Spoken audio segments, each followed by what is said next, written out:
کے سامنے عرض کر رہا ہوں۔ سیدنا ابو جہین رضی اللہ تعالیٰ عنہ حدیث کو بیان فرماتے ہیں، صحیح بخاری میں اور صحیح مسلم میں یہ حدیث موجود ہے۔ نبی کریم صلی اللہ علیہ وسلم نے ارشاد فرمایا، لو یعلم المار بین یدی المصلی لکان ان یقف الی 40۔ اگر نمازی کے آگے سے گزرنے والا جان لے اس کے اوپر گناہ کتنا ہے، تو ابو جہین بیان فرماتے ہیں وہ 40 تک کھڑا رہے۔ آگے فرماتے ہیں میں بھول گیا ہوں رسول اللہ صلی اللہ علیہ وسلم نے 40 خریفا او 40 شہرا او 40 یوما، 40 سال کا لفظ ارشاد فرمایا یا 40 مہینوں کا یا 40 دنوں کا۔ سب سے کم لفظ کو صحابی استعمال فرما رہے ہیں، 40 ایام کا لفظ ہے۔ اب اس حدیث پہ غور فرمائیے کہ وہ کتنا کبیرہ گناہ ہے کہ جس سے اللہ کے رسول علیہ السلام امت کو بچانے کے لیے اس انداز میں وارننگ دے رہے ہیں۔ بلکہ ابن ماجہ کے اندر تو حدیث موجود ہے، اس کے راوی ابو جہین ہیں جو میں نے آپ کے سامنے حدیث پڑھی، اور ابن ماجہ کے اندر حدیث کے راوی سیدنا ابو ہریرہ رضی اللہ تعالیٰ عنہ۔ اس میں لفظ یہ ہے، اگر نمازی کے آگے سے گزرنے والے کو پتہ چل جائے کہ اس کے اوپر گناہ کتنا ہے، لَكَانَ أَن يَقِفَ إِلَى 100 عَامٍ، 100 سال تک کھڑا رہنا پڑے، کھڑا رہے۔ وہاں کلیئر لفظ موجود ہے 100 عام کے، 100 سال تک کھڑا رہنا پڑے، کھڑا رہے۔ من ان یمر بین یدیہ معترضا، اور نمازی کو آگے سے کراس کر کے نہ گزرے۔ اس حدیث کی سند کو شیخ زبیر علی زئی رحمہ اللہ نے حسن لکھا اپنی تحقیق۔ یہی وجہ ہے کہ صحابہ کرام رضوان اللہ علیہم اجمعین اس مسئلے میں اس قدر محتاط تھے، اتنا ڈرتے تھے۔ حضرت کعب احبار رضی اللہ تعالیٰ عنہ کو بیان فرماتے ہیں، اور ان کا یہ قول امام مالک رحمہ اللہ نے اپنی موطا امام مالک کے اندر بیان کیا، سند بھی بالکل صحیح ہے۔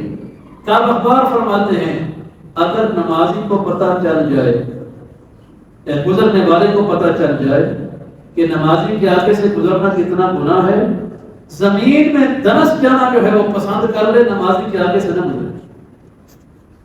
3 روایات، 2 نبی کریم علیہ السلام کی اور ایک صحابی کا قول آپ کے سامنے میں نے بیان کیا ہے۔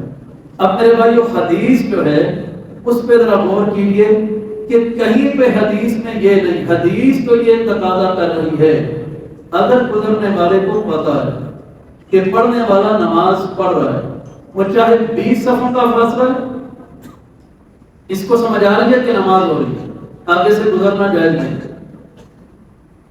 آگے یہ جو فرق کر لیا نا کہ 2 صفیں یا 3 صفوں کے آگے سے گزر رہے، یہ نبی کریم علیہ السلام کی طرف سے نہیں ہے، یہ کسی صحابی کی طرف سے بھی نہیں ہے۔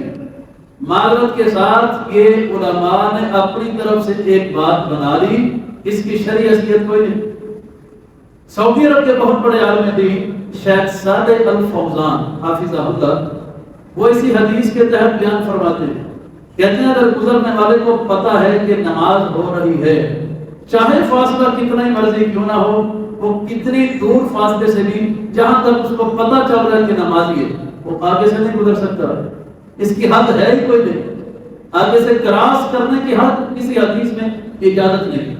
یہی موقف شیخ عبد المنان نور پوری رحمہ اللہ کا ہے، اور یہی موقف مفتی جماعت شیخ عبد الستار الحماد حافظہ اللہ نے جو صحیح بخاری کی شرح لکھی ہے ہدیۃ القاری کے نام سے، اس کے اندر انہوں نے بھی یہی بیان فرمایا کہ کسی حدیث میں اجازت نہیں، کہیں پر بھی یہ اجازت نہیں ملتی کہ 2-3 صفوں کے آگے سے گزر جاؤ۔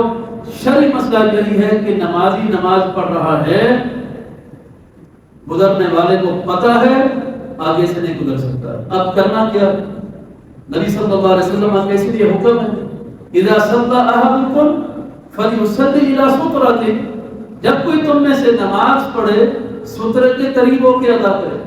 سترہ دیوار بھی ہے، سترہ ستون بھی ہے، سترہ مؤخرۃ الرف حدیث میں آتا ہے، اونٹنی پہ جب نبی علیہ السلام بیٹھتے تو ٹیک لگانے کے لیے اسے کہتے ہیں کجاوے کی لکڑی، یعنی مسجدوں میں عموماً لکڑی کے سترے بنے ہوتے ہیں، یہاں پر بھی ہوں گے۔ تو یہ سترہ جو ہے نا نمازی اپنے آگے رکھ کے نماز پڑھے، حکم ہے اللہ کے رسول کا۔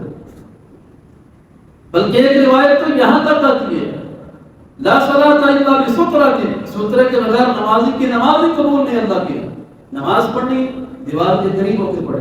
ہمارے عمومی طور پہ عرف میں جو معاشرت کی رواج ہے، ایک بندہ چوتھی صف میں ہے، پانچویں میں ہے، چھٹی میں پیچھے ہے، اس نے وہیں پہ فرض نماز پوری کی، سلام پھیری، وہیں پہ اٹھ کے اس نے سنتیں ادا کرنی شروع کر دی۔ ایک تو میرے بھائی اصلاح عرض ہے، یہ عمل اللہ کے رسول سے ثابت ہی نہیں۔ اسی جگہ پہ سلام پھیر کے اسی جگہ پہ اٹھ کے سنتیں پڑھنا، ہاں ایک صورت ہے، آپ دائیں بائیں کسی سے کلام کر لیجیے یا جگہ بدل لیجیے، خاموشی سے وہیں اٹھ کے سنتیں پڑھنا یہ نبی علیہ السلام کے سنت کے اور مزاج کے خلاف ہے۔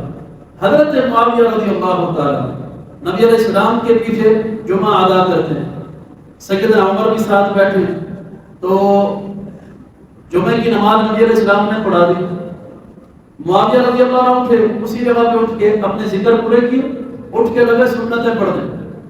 سیدنا عمر نے معاویہ رضی اللہ عنہ کو کردے سے پکڑ کے کھینچ کے بٹھا دیا، کیا کر رہے ہو؟ سنتیں پڑھ رہا۔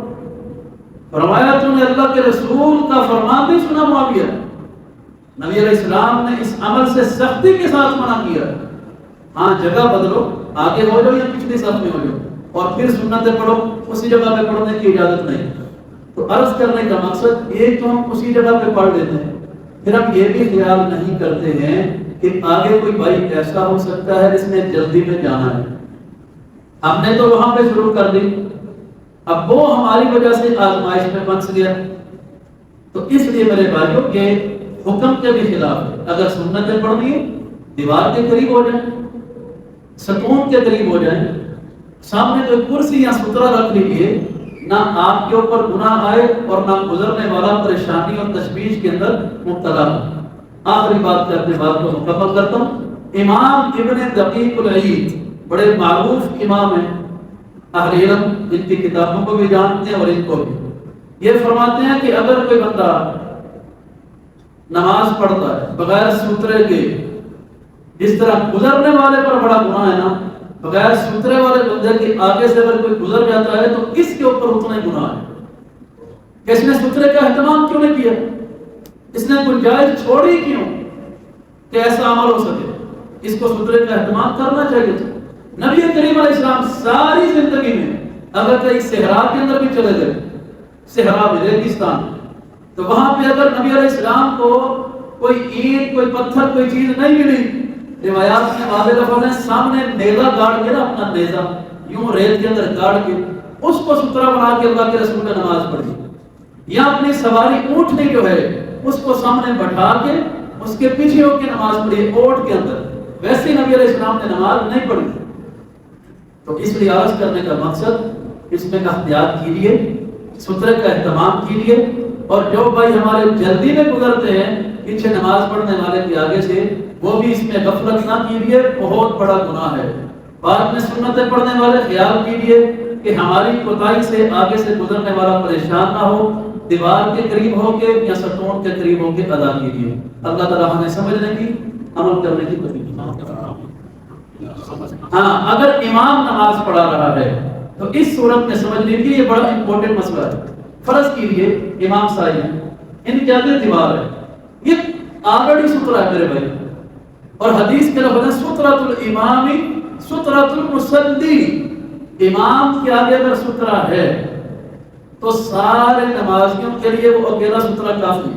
مثال کے طور پر قاری صاحب نماز پڑھا رہے، ایک بندہ پیچھے ہے، اگر اس کا وضو ٹوٹ جاتا ہے، وہ سمجھتا ہے کہ یہ دروازہ مجھے قریب ہے، لیکن میرے ادھر تین بندے، میں گزر کے بجائے اس کے ادھر جاؤں وضو کرنے، یہ میرے قریب ہے، میں ادھر سے بیسن سے آرام سے وضو کر سکتا ہوں۔ تو وہ بندہ کیا کرے؟ امام کے آگے اگر دیوار ہے، سترہ ہے، کوئی ایشو نہیں، وہ تینوں بندوں کے آگے سے بالکل کراس کر کے جا سکتا ہے۔ جب امام کے آگے سترہ ہو یہ سترے کی شرعی اہمیت ہے. سترۃ الامام سترۃ المصلی. امام کا بھی سترہ ہے. آپ کو یوں بھی کراس کرنا پڑے تو پھر گزر سکتے ہیں, پھر گناہ نہیں. اگر سترہ نہیں پھر گناہ ہے گزرنے والے پر بھی اور سترہ نہ رکھنے والے پر بھی. اس لیے اس کا اہتمام کرنا چاہیے. اللہ تعالی ہم سب کی اصلاح فرمائے.